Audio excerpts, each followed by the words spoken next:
মৌলানা আব্দুল হামিদের ভাষণই এই উপমহাদেশে ব্যতিক্রমী রাজনীতিবিদ ছিলেন।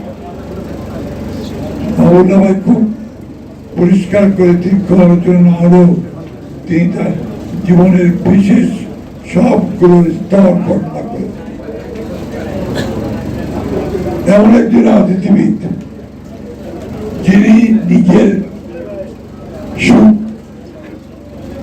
নিজের বৃত্ত, নিজের সম্পদ তৈরির কথা কখনো জীবনে চিন্তা করেন।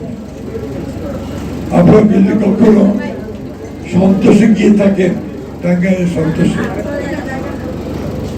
তাহলে এখন সেই ঘরটা আছে, সেখানে যে ঘরে তিনি থাকতেন, সে ঘরটি ছিল একটা বাঁশের তৈরি করা, সেটা ইয়ে, অর্থাৎ বিছানা ছিল একটা কাঠের, আমরা যাকে বলি চৌকি,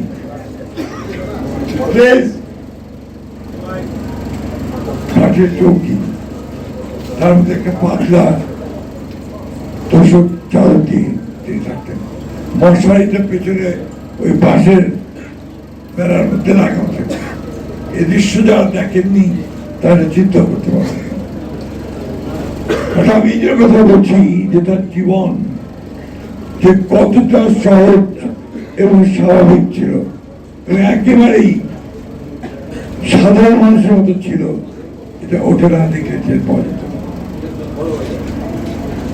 এই মানুষটি তার সারাটা জীবন এই দেশের কৃষক, শ্রমিক, কামার, কুমোর, মেহনতি মানুষের জন্য সংগ্রাম করেছে, লড়াই করেছে।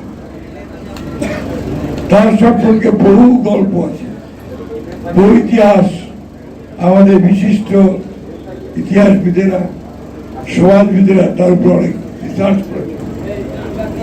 বিশিষ্ট সাংবাদিকরা তার উপরে অনেক বই লিখেছেন। একটা বিখ্যাত বই আছে আমাদের বিশিষ্ট সাংবাদিক নিউজের রুল কবির, রেড মৌলানা, লাল মৌলানা। কেন? তিনি যে কথাগুলো বলতেন ওরা ভাষায় নিয়ে, এটা একমাত্র সমাজতন্ত্রীরা বলতেন, বামপন্থীরা বলতেন।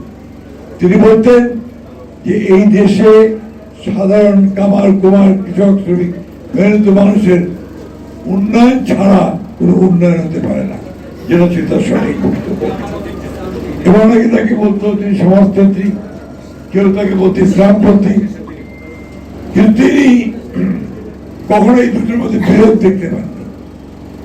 তিনি বলতেন ইসলাম কখনো সাধারণ মানুষের বিরুদ্ধে বলে না, তাকে ঠিক রাখতে পারে। এবং ইসলামের যে আপনার অর্থনৈতিক বিধানগুলো আছে সেটা সাধারণ মানুষের কল্যাণের জন্য। ঠিক একইভাবে সমাজতন্ত্রে সাধারণ মানুষের কল্যাণের জন্যই তার সমস্ত নীতিবিধানগুলো ছিল। এই জন্য তিনি বলতেন ধর্ম, কর্ম, সমাজতন্ত্র। আরেকটা কথা বলতেন, মাহমুদ ভাই খুব ভালো জানেন, অত্যন্ত ঘনিষ্ঠ ভাবে মৌলানা ভাসানীর সঙ্গে ছিলেন, জয়েন্ট সেক্রেটারি ছিলেন, তাই না? একেবারে কাছের মানুষ ছিলেন। এই মানুষটিকে যত দেখাতে যেত, যত কাছে যাওয়া যেত, ততই অভিভূত, বিস্মিত হতে হতো যে একটা মানুষ কিভাবে তার সমস্ত জীবনটাকে রাজনীতির জন্য, মানুষের জন্য, সাধারণ মানুষের কল্যাণের জন্য নিয়োগ করতে পারে। শুনেছেন ইতিমধ্যেই তিনটে জেনারেশন আমাদের ব্রিটিশ ভারত, পাকিস্তান এবং বাংলাদেশ, এই তিনটি সময় তিনি কিন্তু যতদিন বেঁচে ছিলেন প্রচন্ড দাপটের সঙ্গে তার অস্তিত্ব প্রমাণ